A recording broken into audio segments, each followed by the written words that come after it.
A father and his teenage daughter go to a pop concert, only to find themselves caught up in a sinister and dangerous situation.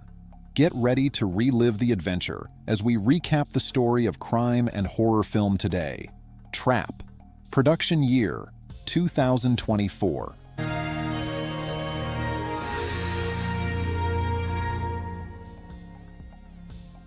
The film starts with Cooper Adams driving his teenage daughter, Riley, to a concert for her favorite singer, Lady Raven.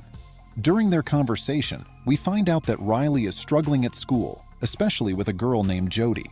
As the concert kicks off, Riley and the other girls go wild when Lady Raven hits the stage. Cooper steps away to use the bathroom, where he checks his phone. He uses a camera app to check on his captive, Spencer Gordon. On his way back, he bumps into Jody's mom, who tries to talk about the issues between the girls. Cooper quickly brushes her off and returns to Riley.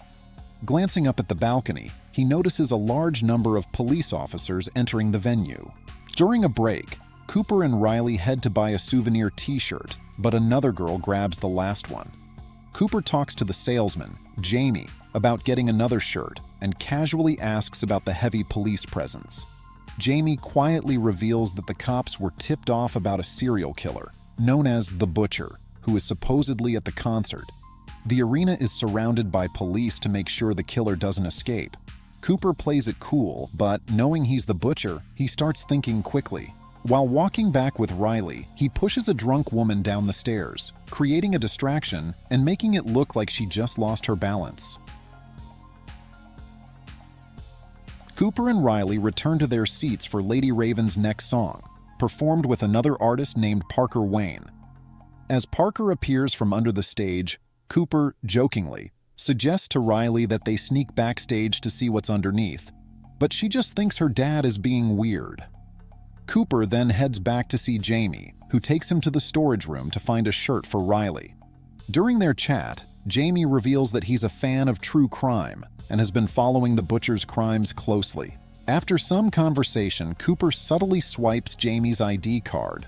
Cooper uses Jamie's ID card to sneak into the break room where the police are being briefed on how to catch the Butcher. While there, he steals a police radio and listens in on the FBI's top profiler, Dr. Josephine Grant, discussing every possible escape route the Butcher might use. As he leaves, Cooper runs into Jody's mom again, who becomes more pushy when he tries to dodge her.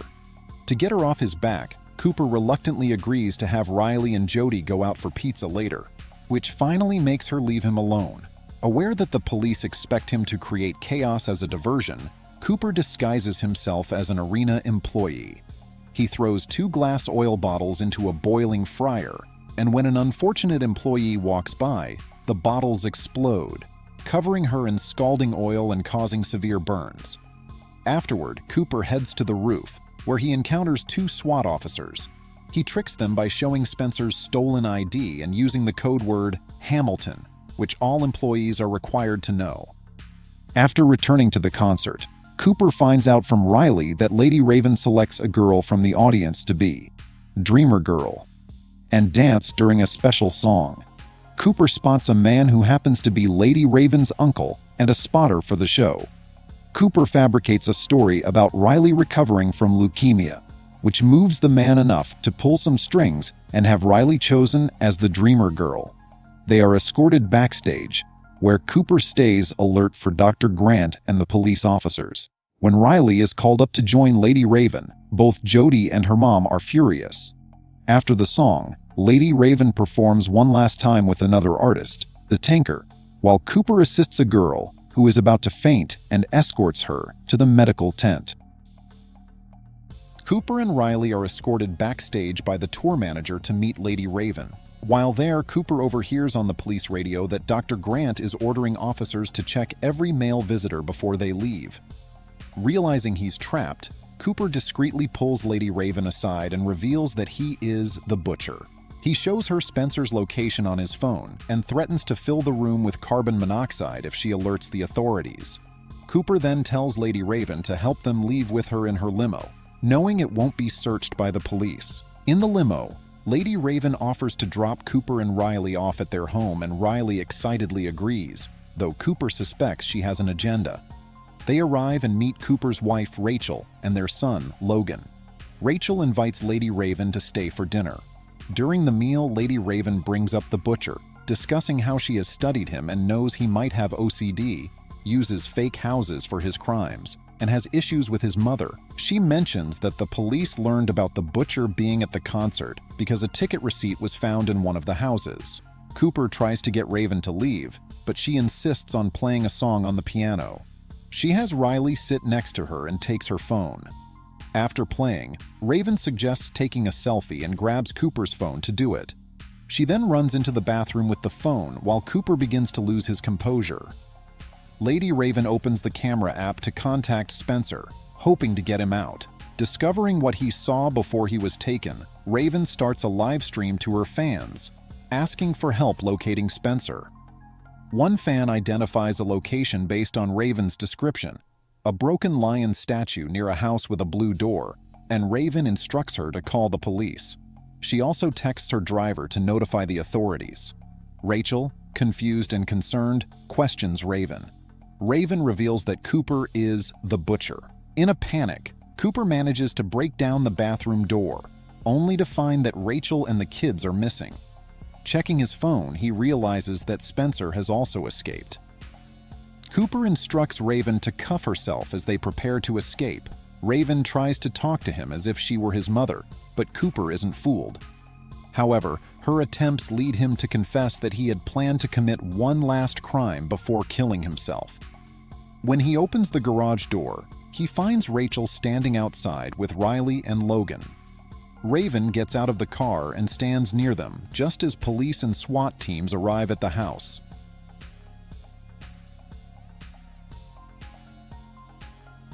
Cooper quickly closes the garage door and makes his escape through a side exit that leads into the neighbor's yard. Cooper disguises himself as a SWAT officer to get into Raven's limo and drive away with her. He handcuffs her to the door, but as they head into town, Raven manages to open the window and attract a crowd of fans. She then manages to pry the cuffs off the door handle and free herself. The police arrive just in time and shoot out the limo's tires to stop Cooper. When they open the door, they only find the SWAT uniform propped up inside, and Cooper has escaped once again. Lady Raven is taken to where Spencer is being held. She thanks the fan who alerted the police and then goes to comfort Spencer, who is relieved and grateful to her for his rescue. Rachel is left home alone while the kids are staying at her sister's house. Cooper arrives intending to finish her off, having realized that someone close to him must have tipped off the police. Rachel reveals that she had grown suspicious of Cooper's behavior, initially thinking he was having an affair. She noticed he smelled like cleaning chemicals that seemed more medical than what a firefighter would use.